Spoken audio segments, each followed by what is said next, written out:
Selamat pagi anak-anak, bagaimana kabarnya hari ini? Yang pasti dalam keadaan sehat-sehat ya. Hari ini kita akan belajar tentang tematik tema 9, subtema 2 pembelajaran 1. Kita akan membahas tentang pemanfaatan sumber energi dalam kehidupan sehari-hari. Energi memberikan manfaat dalam kehidupan kita sehari-hari. Kita telah banyak mendapatkan manfaat dari energi, dan kita dapat lihat contohnya, misalnya energi matahari untuk menjemur pakaian, dan kita dapat melihat ibu sedang menyetrika menggunakan energi listrik yang dimanfaatkan menjadi energi panas. Ayah menonton televisi, itu juga memanfaatkan energi listrik menjadi energi cahaya dan suara begitu. Dan ibu memasak menggunakan energi gas alam untuk memasak dengan memanfaatkan gas menjadi panas, dan menggunakan energi bahan bakar untuk penggunaan bahan bakar kendaraan. Pada saat ini kita akan belajar juga tentang pemanfaatan sumber daya alam di Indonesia. Apa itu sumber daya alam? Sumber daya alam adalah segala sesuatu yang berasal dari alam yang dapat memenuhi kebutuhan manusia. Lalu ada jenis-jenis pemanfaatan sumber daya alam. Sumber daya alam sering dimanfaatkan oleh manusia untuk memenuhi kebutuhan hidupnya. Tapi untuk itu manusia juga harus menjaga ekosistem yang ada.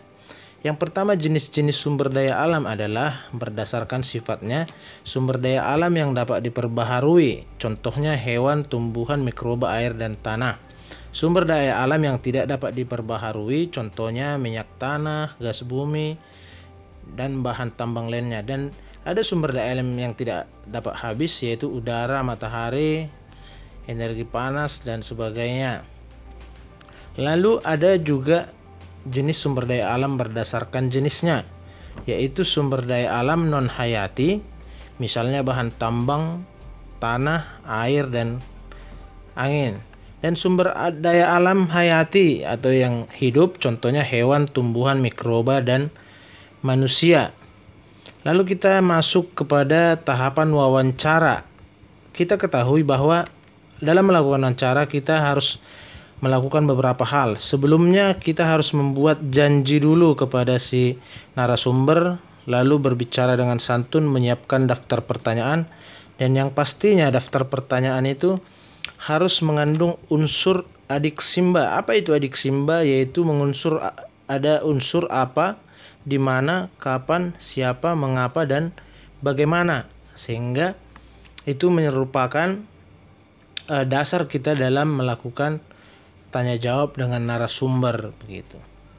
Yang berikutnya adalah ketika kita melakukan wawancara, itu yang harus kita perhatikan adalah yang pertama memperkenalkan diri dan menyampaikan tujuan kita, lalu melakukan pencatatan dan pengambilan kesimpulan.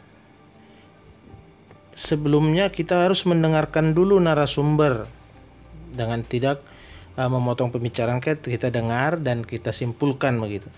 Lalu setelahnya kita harus memohon diri dan mengucapkan terima kasih, lalu memohon maaf jika ada kata dan salah yang tidak berkenan.